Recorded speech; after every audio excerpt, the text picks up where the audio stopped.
pagkakapoy mga kapobre, kaninggikan bitaw ta sa work mga kapobre. Ay Ginoo, pagkakapoy mga kapobre, relax ta gamay mga kapobre. Ya kay naamon ta diri sa ato ang kubo mga kapobre. Nakoy sili mga kapobre oh. Awa kong sili mga kapobre oh. Gwapa kay kong sili mga kapobre. Wala mo ka monitor karon mga kapobre pilang kilo ani mga kapobre. O tag 600 ni mga kapobre ug dili pa lang init mga kapobre, daghan kayo unta ni mga kapobre niya kay ting init man.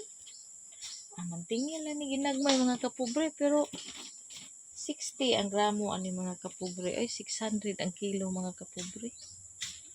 Ya, karon mga kapobre, ato pong saging mo ni bunga na to diri sa ting init mga kapobre oh. O pero hinog siya sa punuan mga kapobre.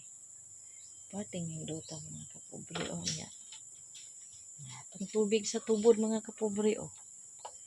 Pure kini siya nga tubod mga kapobre din.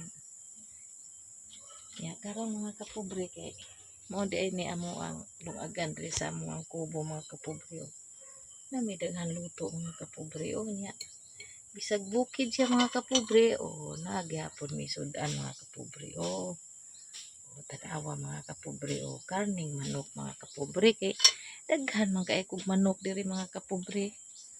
Kinsay ganahan mo palit ihag manok mga kapobre tag 230 lang ang kilo mga kapobre. Manok nga Bisaya mga kapobre pero next week na lang mga kapobre ayaw sa ron kay amo pang itong vitamins mga kapobre. Hanggang dito lang muna ako mga kapobre, maayong hapon sa tanan.